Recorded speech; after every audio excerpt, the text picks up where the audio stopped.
Guys, thanks for tuning back into another video. Today we are talking about not only the craziest build we've ever done on this channel, but the first one of its kind, period.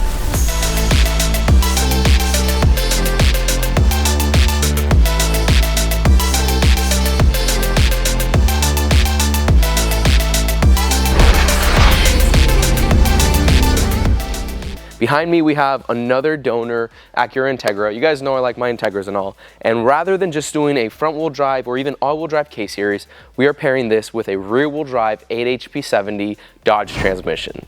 So a whole bunch of people have been looking at these transmissions recently. The manufacturer ZF has made over 3 million of them, and they are one of the most plentiful and strongest automatic transmissions without breaking the budget. This one in particular, we picked up on Facebook Marketplace for just 400 bucks.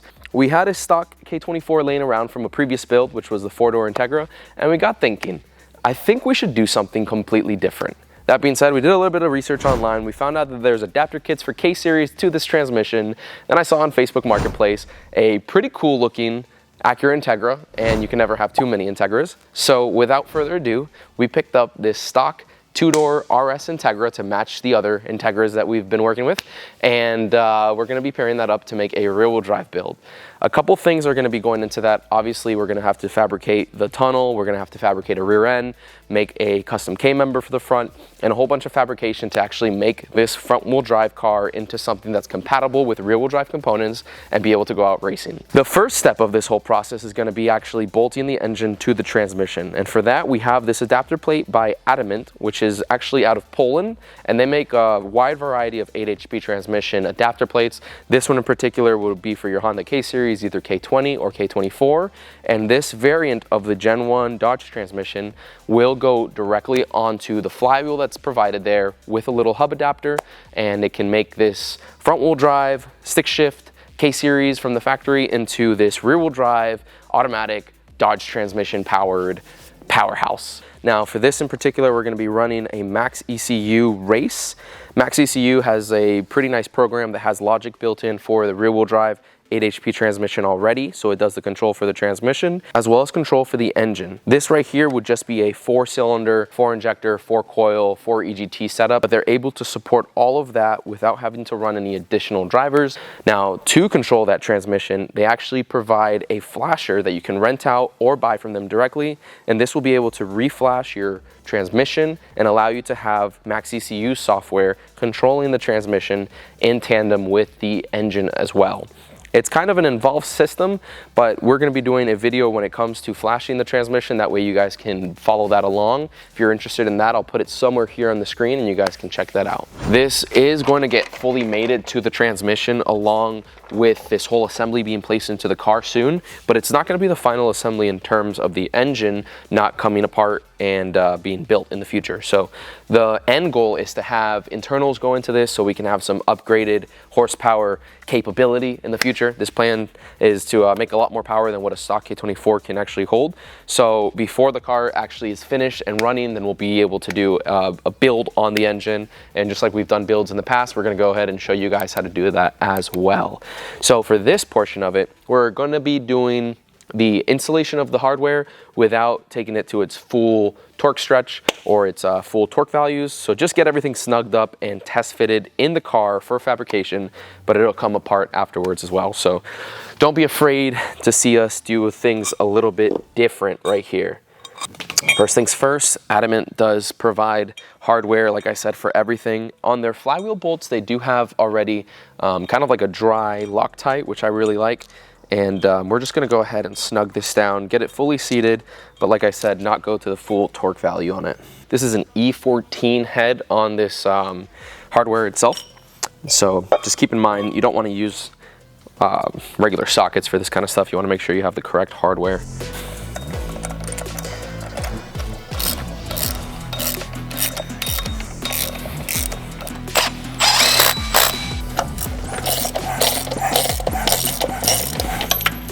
Okay, that went pretty smoothly. Everything looks to be pretty good right there. There is this little piece. I don't know if snout attachment is a correct word for this, but it does fit on the front side right here within this bore and then it attaches this to the snout of the torque converter. So kind of just fits into its spot right there. Like I said, I don't know if that's the correct terminology for it, but we're gonna go ahead and install that as well. This has 4 M6 bolts, and I think in its final installation, you should use some type of Loctite. But yeah, that's on there right there. I think we should go ahead and bolt on that adapter plate next. And what I do like about this adapter plate is that it has dowels for the transmission, which are solid dowels, and it also has a slot or maybe a receiver groove on the back of this plate for the OEM dowels right here. So you can really secure this. The last thing you want in an adapter plate is to have a little bit of movement, because then the transmission and engine start to walk and it doesn't really have a nice day. Right there, and it actually just fits right into place just by those dowels. So like I mentioned, if this were the final installation, you'd go ahead and run a little bit of Loctite on these to hold it all together, but we're not worried about that right now.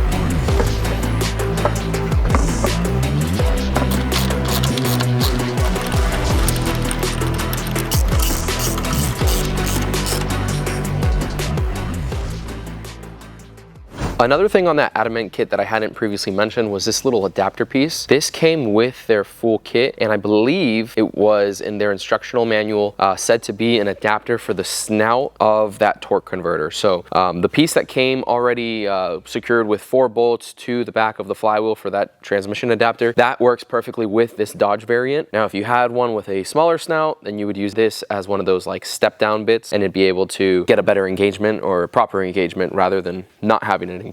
So that's just another thing I wanted to mention. There were a couple extra bolts, which this is one of their bell housing style bolts. I think that there is a spot for it if you lift the transmission and the bell housing, everything upwards on the bottom of it. This was just one of their extra ones. So I'm gonna put that off to the side. There's a couple of these longer bolts as well that I'm going to look a little closer to see exactly where they are. But like we mentioned before, this is just a rough lineup just to be able to have it into the chassis later. Now there are 6 of these shorter Allen head bolts right here that will actually attach the flywheel assembly to the torque converter as you would in an automatic transmission. You have this area that you can access the back of the flywheel as well as spin the motor over and line up the holes for that torque converter to attach to the whole assembly. So just something to keep in mind. If you're doing this at home and you're ready to get to that process, then that's now when you would attach that.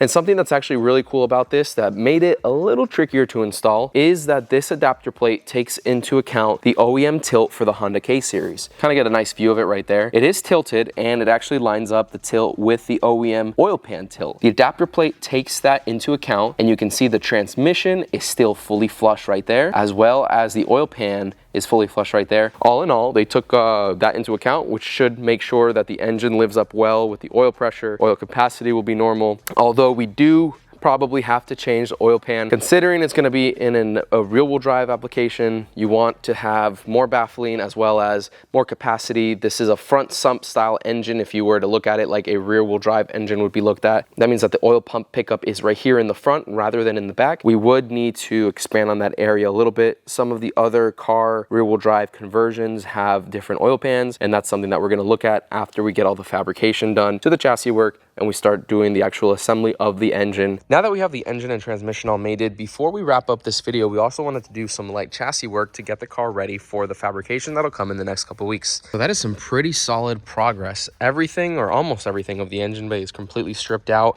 All the accessories for sure. I still have a few little things that go like on the subframe itself and then the front of the car. Very, very few things, but that's gonna be for later. As for inside, we also have about 90% of the front half taken apart, and then most of the rear half taken apart as well. I still have a few of the little trim panels, the supporting panels on there, but I have pretty much everything that would get in the way of fabrication out of the car right now. And then for a little visual aspect, I wanted to save this. This is all going to go into storage, but I wanted to save this in the direction of what everything looks like. Here are the back panels that cover the wheel well, innards for the back, obviously, back seats, carpet, front seats, the dashboard, the bumper, center console, steering wheel. I wanted this visual representation because while we have a whole bunch of stuff over there that is going to obviously go into the trash or get sold off or whatever, these are the main components that I want to keep. Now, with the exception of maybe the steering wheel and maybe the steering column, depending, we might do like a race one that's custom length given what we have to do to make the chassis work. But everything here, pretty much things that will need modification to fit once everything is welded and back together over there, but it's something that we really hope to keep. Front seats, of course. The center console, I feel like once we notch the center of the car, we'll be able to run that if we raise it up a little bit, maybe like 5 or 6 inches, and maybe notch the dashboard. Might have to do like a custom piece for the center of the dash, but we really want seats in the car. We want the dashboard to be mostly intact, and if we're able to keep back seats, at least for aesthetics, not that they will get used because we might have a cage running through there, we would like to have this be as streetable as possible, to have it kind of like a drag and drive style car. Obviously drag race oriented, but we want to be able to do a lot of versatile things with this. Now, obviously a couple days have passed since the initial start of this video. I wanted to do it more than just running the adapter plate onto the car or onto the engine and being able to show you guys the plans. We wanted to show you some stuff in motion. So without further ado, that's pretty much the end of this first episode. If you guys enjoyed it, please hit the like and subscribe button if you aren't already subscribed. And obviously, please let us know what you think in the comment section down below. This is going to be a huge build, but we're trying to do it pretty quick, at least getting the fabrication stuff, because then all that other stuff after that, after the chassis work, is pretty much relatively simple things in terms of building cars. What's going to be really hard is getting this power plant to sit in a car like this. So I'm kind of rambling right now. If you guys haven't checked out the other videos, check them out. We've done stuff with the red and black Integra, which is right over there. That's La Fea, the OG car from the channel. And last year we had a light race program that we've been racing back to back at events. But this year we're turning up that volume to be a lot more, gonna hit more events, do some more different type of content as well. So check that out, guys. I look forward to building this car, and stop rambling, and I'll see you on the next video. Bye.